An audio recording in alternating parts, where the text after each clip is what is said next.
All right, welcome to day 7. Homework will be finishing pages 30 to 37 in your packet. For the homework ones, the first one we're going to go over is number 28. So they gave us the 4.5 and 12.5. We want to be thinking outside times whole equals outside times whole. So we had to do the 12.5 minus the 4.5 to find the 8 for the outside. So outside was 8 times the whole was 12.5. And that's equal to the x times the x, which gives us x squared. Eventually you get that 10 is the value of dA. Going over to the next one, we have area of a sector. We want the shaded sector though. So we're going to do our angle over 360 equals area of the sector over pi r squared. Radius they told us was 9, so we have pi times 9 squared. But all the way around point O is 360, so the shaded sector's angle is 240. From there, cross multiply and solve, eventually get 54 pi for the area. Next one, our crisscrossing chords. When we're finding segments, it's just part times part of one chord equals part times part of the other chord. So that matches with choice 4.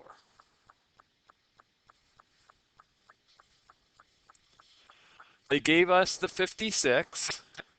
We need to recognize we have a diameter. So that makes half the circle 180, which would give us 124 for this arc. And we want angle P, which is outside the circle. So the angle P is equal to 1/2 big arc minus small arc, and we get 34 degrees. In number 20, first we'll talk the mathematical way. So get your x's and y's on one side. I had this as a blank and this is a blank and these two as blanks initially. I did my b value of 8 divided by 2, which is 4, and I squared that to get 16 for the left hand blank and the first blank on the right hand side. For the b for the y values, that's negative 12 over 2, which gives us negative 6 is going to be squared. That gives us the 36 to add to both sides. Because we squared positive 4 for the x's, we'd have x plus 4 squared, plus, because we squared negative 6 for the y's, that's y minus 6 squared. And when you add up the right side, we get 196. Our center is always the opposite signs of what we see in the equation there. So we have negative 4, 6. And this is our radius squared for the 196. So take the square root to get 14, and that gives you choice 4. So that's the mathematical way to do it. The calculator strategy way is to go to a graphs page, delete out your equal sign to get a relation, type in the equation as it looks, and then you might be able to eyeball it, but you can also then do menu, analyze, graph, analyze conics. Select center and click the graph. The center will pop up. Do menu, analyze graph, analyze conics, select radius. Click on the graph and the radius will pop up as well.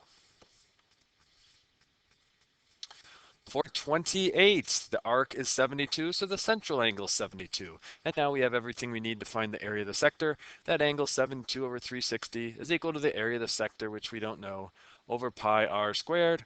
Cross multiply and solve. They want it in terms of pi, so do not put the pi in your calculator. Just tack it on the end. We got 20 pi, and it's an area, so it's units squared.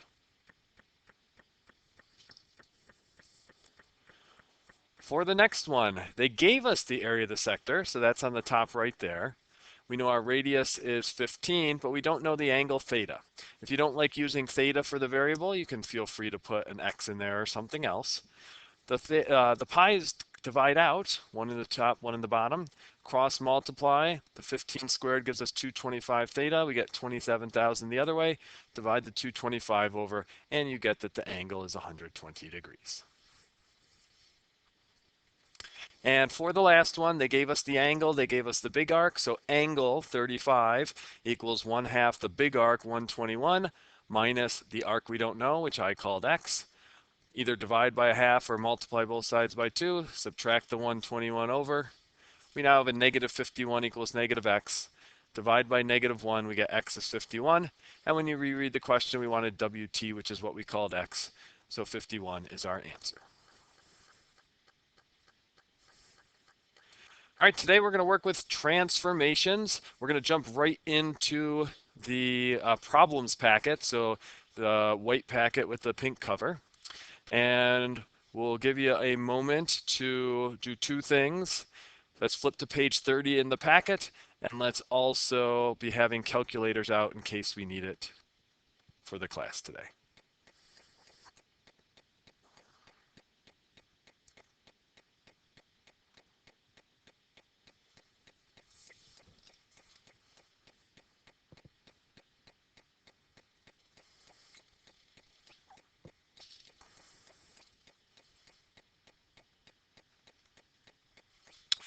All right, so we want to know which sequence of rigid motion maps our original onto the double primes. So first, let's talk about that vocab phrase of basic rigid motion. A basic rigid motion is any transformation that does not change the size of the figure. So still a congruent figure, same shape, same size. So for us, that would be our rotations, our reflections, and our translations. Translations being ones that shift or slide. Our dilation is the only one that's not a basic rigid motion. So we're just looking for which combo of things will make our original land on the new one. So we'll just do some trial and error. We're going to rotate 180 counterclockwise. Counterclockwise would be going in this direction because it's the opposite of what the clock goes. If they didn't say counter or clockwise, then positive degrees go counterclockwise, negative degrees go clockwise. So the easiest way to do a rotation is just to actually turn your paper. Right now, these are in the originals in quadrant 1, so rotating 90 should put it in quadrant 2. So this is what it should look like after we rotate 90 degrees counterclockwise.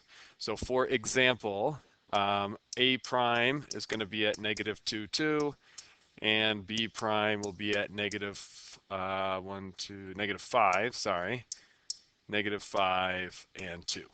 So we can spin this back and plot those points, and we'll see if it makes sense. So here's our A prime that we just said, negative 2, 2, and here's our B prime. So then C prime would be here, C prime, D prime, and then E prime. I think my C prime is off by 1 because these slopes aren't correct. C prime would be out here. Okay, so that's after the rotation 90 counterclockwise.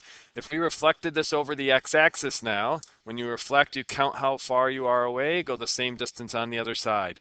A prime is 2 away from the x-axis, so it would go 2 away, and we would want A prime, double prime to be right there. So that does not work, meaning we can rule out choice 1. Choice 2 does that same 90 degrees counterclockwise, so we can start with this green figure again. And now we want to translate or shift down 7. Well, if we go down 1, 2, 3, 4, 5, 6, 7, A prime would go to A double prime, that's perfect. If B would do the same, C is going 1, 2, 3, 4, 5, 6, 7. So it looks like that's going to match up, and that is our one that we would want. So rotations, the big idea is just turn your paper. Usually I like to predict which quadrant it should be in before turning it. Turn your paper to make it look like it's in that quadrant, and then write down the points. Spin your paper back and replot it. Reflections, just count how far you are away, go the same distance on the other side. All right, next one, number 9. We've got a sequence of rigid motion, so that means translations, reflections, and rotations. We have ABC and we have RST.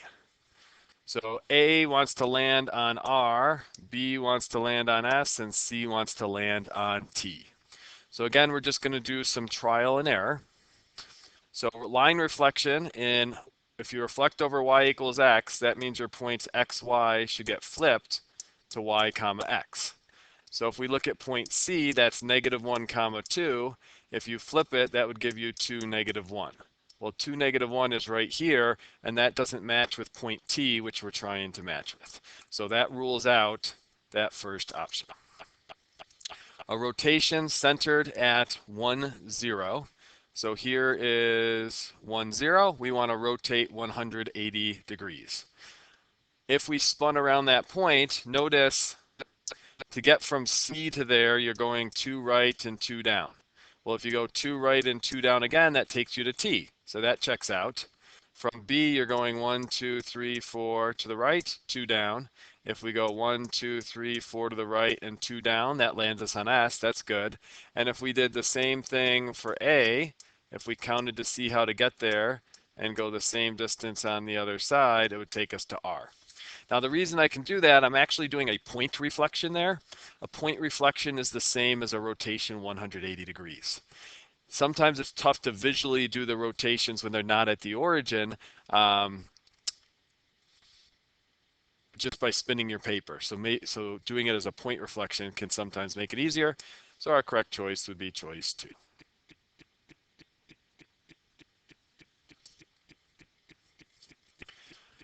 All right, next up, we want to describe a sequence of rigid motions. So if they're rigid motions, we should be talking about translations, rotations, and reflections. We want A to land on D, we want B to land on E, and C to land on F.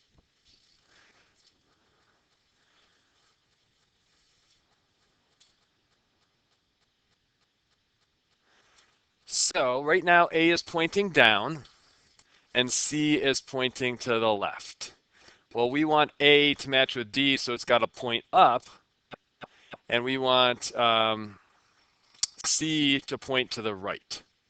So there's an infinite number of ways we could get this to work. So I'm just going to show you one possible way.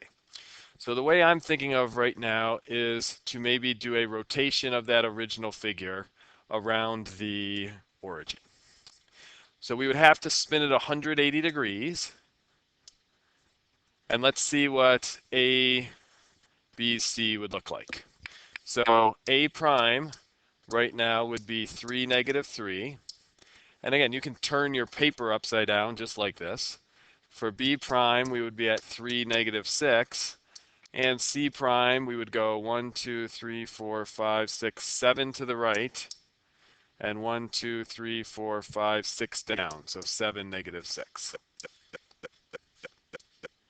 We could spin our paper back, right side up, and we'll plot those points now. So 3, -3 for A prime. 3, -6. So I maybe should have put my A prime elsewhere. Let me erase that and move it. Here's A prime. 3, -6. That's our B prime. And then C, we have 7, -6 for C prime.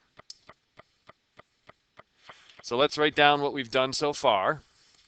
We rotated, so rotate triangle ABC 180 degrees. I can just say plain old 180, and that's implying it's counterclockwise.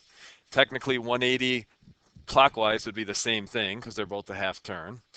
180 degrees, and we have to say about what? We did about the origin.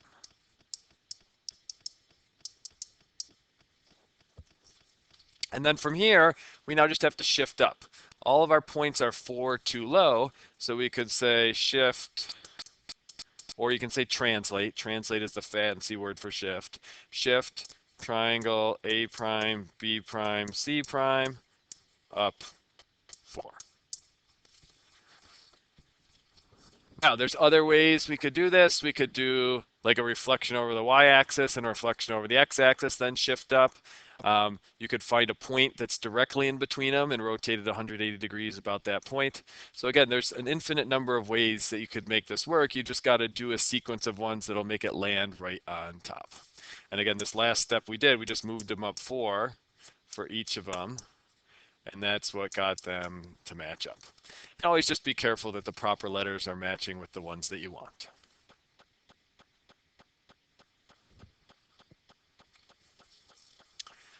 All right, we want to transform this parallelogram onto itself. So that means it should land right on all the sides and angles as it looks now. So first we're going to reflect over y equals x. Y equals x goes through points like 0, 0, 1, 1, 2, 2, 3, 3, and so on. So in the first quadrant, we have 4, 3. Well, a point nearby would be 4, 4 that y equaled x would go through. -4, -4 would also be a point. So that's got to be down lower than that. maybe I'll draw it in with the line tool. So if we go through there, and the origin is also on that line because it's 0, 0. If we folded over that line, we want to know if it would fold on itself. Well, for example, point H here would go the same distance on the other side. Notice that there's not graph of that parallelogram right there, so this one does not work. Next, let's do y equals negative x. That's where the signs are the same number, but just opposite sign. The coordinates are the same number, but just opposite sign. So like 1 comma negative 1, 2 comma negative 2, or negative 1 comma 1, negative 2 comma 2. So for example, negative 3 comma 3 would be a point right there, and 3 comma negative 3 would be a point. It's also got to go through 0, 0. So if we reflected over that line, this point T would go the same distance on the other side. Notice it didn't land on the figure. So again, that one is not going to work.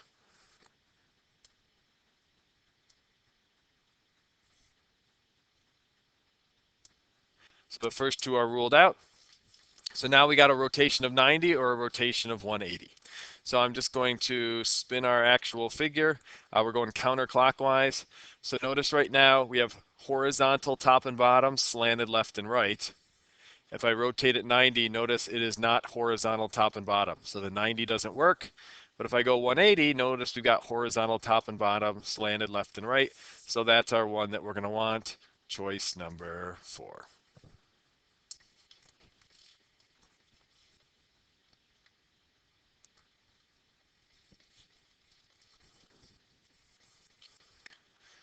All right, going to our next one, number 28. We've got an original ABC, and its image is QRS. So we want to start at ABC and go to QRS. We want to describe our sequence that would map it onto the other, so we just want it to land right on top. Notice the naming. Q needs to match with A. B and R need to match up. And then C and S need to match up.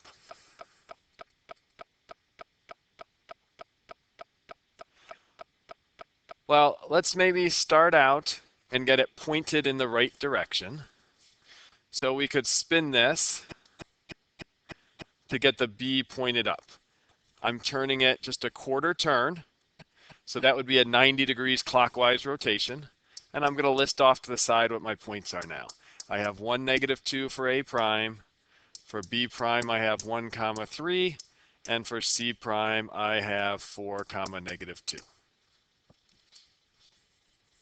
I'm going to spin it back and we'll plot those as A prime, B prime, and C prime. So we have 1, negative 2, that's A prime. We have 1, 3 for B prime, and we have 4, negative 2 for C prime. So let's list out what we have done so far.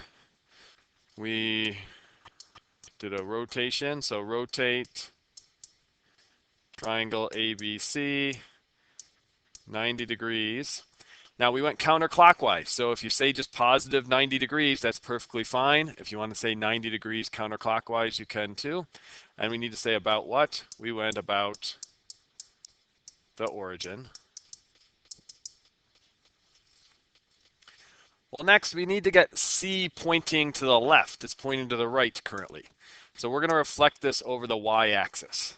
So B is 1 away, so B will go 1 away on the other side to get B prime. A is 1 away, so A will go 1 away on the other side to get A double prime.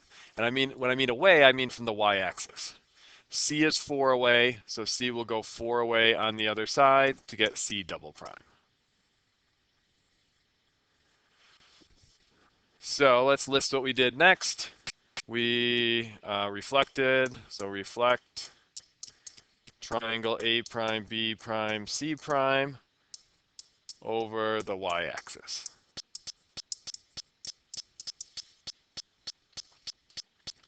And then to finish this off, we can either say shift or translate. We just need to slide it over where it needs to go. Well, let's just work from B prime to R. We've got to go 1, 2, 3, 4 to the left, and 1, 2, 3, 4 up. So you can either say shift or translate. Since we said shift last time, I'll go with translate this time. So then translate triangle A double prime, B double prime, C double prime, 4 left and 4 up. Now this is just one example of a sequence of basic rigid motions. There's tons of different ways you could get it to happen. You just need to make sure the proper points would land right on top of the ones that we want.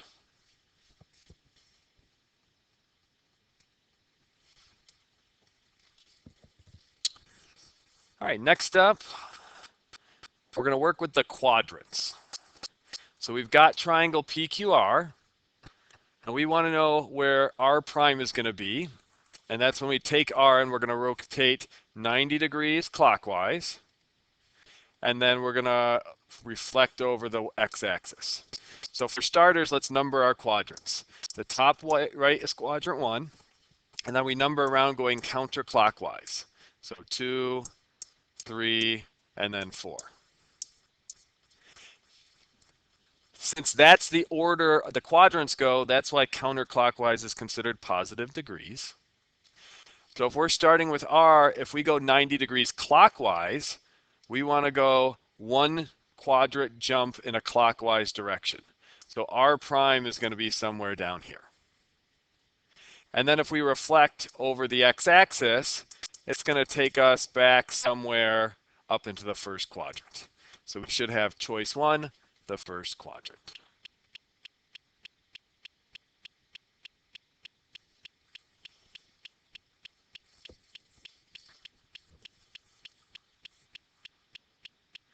So this one's kind of like that parallelogram one we saw. We want this rhombus to carry right onto itself. So for starters, if we reflect about the origin, notice how the origin is not right in the center of this rhombus. So that's not going to make it land on itself. If we spin it 180, we're going to have more of it hanging below the x-axis and above. So we can rule that one out. Reflection over the line 1/2 x plus 1. So if we plot the y-intercept at 1, we would go up 1 and over 2, and we'd keep doing that. So we'd want to reflect over this line. Well, when you reflect, you count how far you are away, go the same distance on the other side. Well, this point here would go the same distance on the other side, so it would be somewhere like up here or so. So that's not going to be on the rhombus, so that one rules out. Y equals 0 is the line that has all y values of 0. So think 1, 0, 2, 0, 3, 0. X equals 0 is the line that has all x values of 0. So think x, 1, or sorry, 0, 1, 0, 2, 0, 3. Keep in mind the x value moves left, right, the y value moves up, down. So for those blue points, I'm moving 1 to the right and none up or down. Then I'm moving 2 to the right, none up or down. 3 to the right, none up or down. So that blue line there is our y equals 0. For the green one, the 0 first means we're moving none left or right, and then we're moving 1 up. 0, 2 is none left or right, and then move 2 up.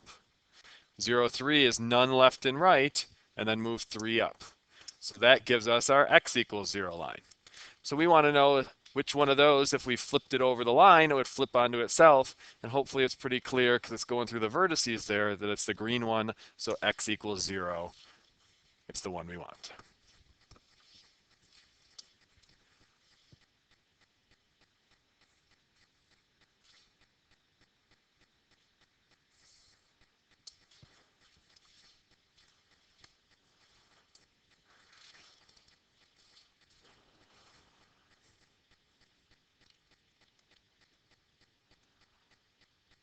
So we've got a couple transformations graphed. We went from our original to the primes to the double primes.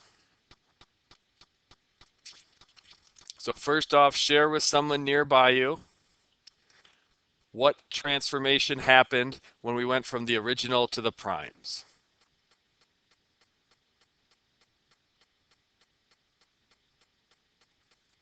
Hopefully you set a reflection. A prime, C prime, and B prime are all the same distance away on the other side of the x-axis. So we would want to start with a reflection, so that rules out choices 1 and 2. A translation then shifts it, so it would be oriented the same way, while the rotation would spin it. Well, notice B prime's pointing down, but B double prime is not pointing down. So that rules out a translation. That means we must have a rotation. And in this case, it would be a rotation of, you could say 90 degrees, or you could say 90 degrees counterclockwise. But again, just saying 90 degrees implies it's counterclockwise.